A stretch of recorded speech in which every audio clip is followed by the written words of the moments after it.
Good evening everyone. Magandang gabi po sa ating lahat. Naimbag na Rabi Itayamin. I, Elvira Malanagtong Labang, from the Episcopal Diocese of Northern Luzon, currently assigned here at St. Alfred C. Chubawak, Tanudan, Kalinga, and St. William Malinanag, St. Catherine, Kudal, Tabuk City. Our Bible study this night is the Gospel this Sunday, Gospel of Mark chapter 12 verses 28 to 34.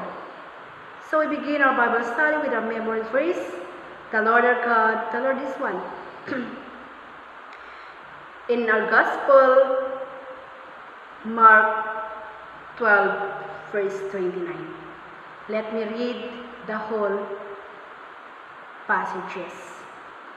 And one of the scribes came near and heard them, disputing with one another. And seeing that he answered them well, and asked him which commandment is the first of all. And Jesus answered, the first commandment is, Hear, O Israel, the Lord our God is one Lord. You shall love the Lord your God with all your heart, with all your soul, and with all your mind, with all your strength. And the second is this, you shall love your neighbor as yourself. There is no other commandment greater than this. Then the scribe said to him, You are right, teacher. You have truly said that he is one. And beside him there is no other. And to love him with all the heart, and with all the understanding, and with all the strength, and to love one's neighbor as oneself.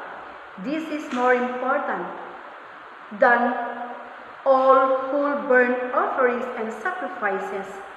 And when Jesus saw that he answered wisely, he said to him, You are not far from the kingdom of God. After that, no one desired to ask any question. This is the first and great commandment, even in the Gospel of Matthew chapter 22 verses 36 to 38, and our Bible text this night. The translation alone, that is the true God alone, was to be Israel's God.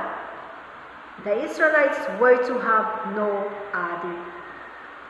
Jesus himself quoted the book of Deuteronomy chapter 6 verses 4 to 6.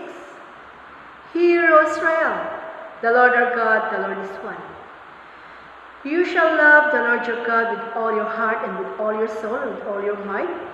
And this word that I command you today shall be on your heart.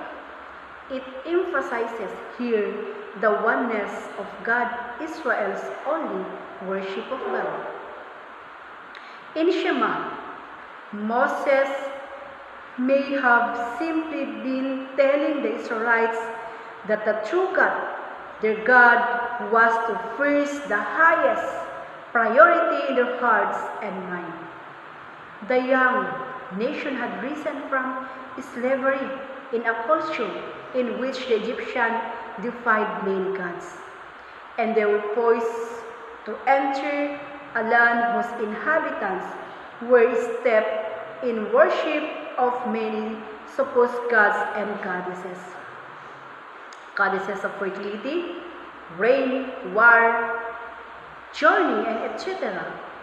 Through Moses, God sternly warned the Israelites of the danger of abandoning him and follow other gods.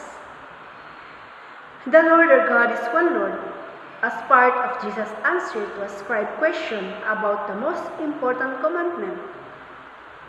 This is why a scribe who heard Jesus quote in verse 29 to 30 agreed and understood it.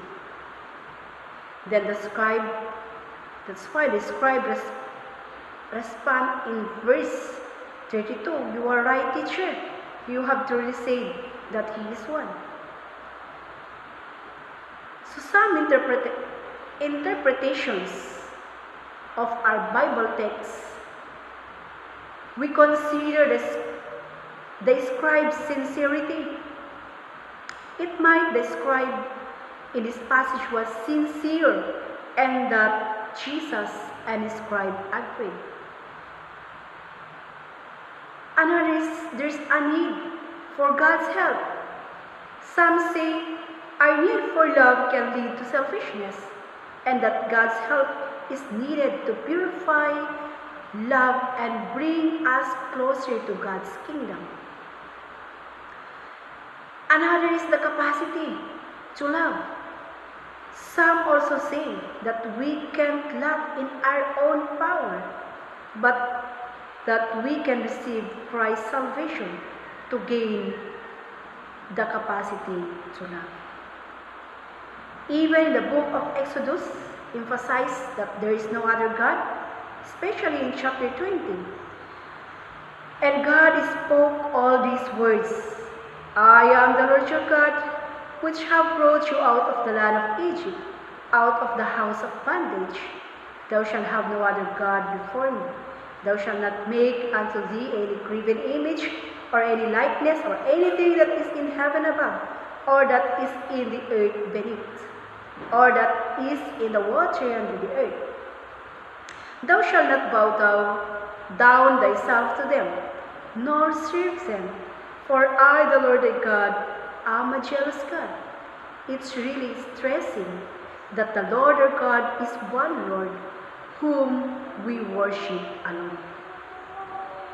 In Kalinga, especially in our core values, we have these three instructions that we must hear and must obey, because many of us, Ikalingas, believe that this Paniyaw, Ngilin, and Bain is very important to inculcate to generation for the betterment of the lives of individuals.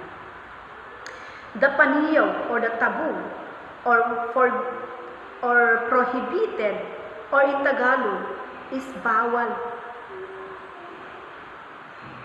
The very specific example is already here in our 10 Commandments. Like for example, thou shalt not take the name of the Lord thy God in vain.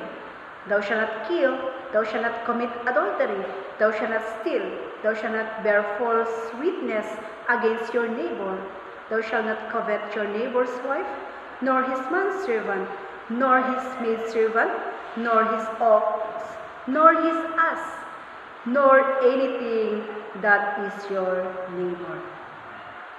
Another is ngilin, respect or honor. Example of ngilin, again, so that we may understand. We found also in our 10 Commandments in the book of Exodus chapter 20 verse 8. First, remember the Sabbath day and keep it holy. Honor your father and your mother, that your days may be long upon the land which the Lord your God give you. And Bain, hiya sa Tagalog. Maaring isang example nito, kung may patay o may lamay, especially kung kamag-anak mo or kapitbahay, parang bawal or nahihiya ka muna na iiwan yung lamay kasi nakakahiya sa mga tao. Or bawal ka munang pupunta sa inyong trabaho. Sa Ilocano, no ada bagungon, ada natayan, kalno kabagyam, kun karubamhan ka nga umaway, kababain ti umaway, irespetong ginatayan, ipakitam kin ipariknam, nga makipagladingit ka, tapno mariknada ti kinaimbag ti Diyos, bawaan ka. Now, in this generation, through the help and teaching of our church,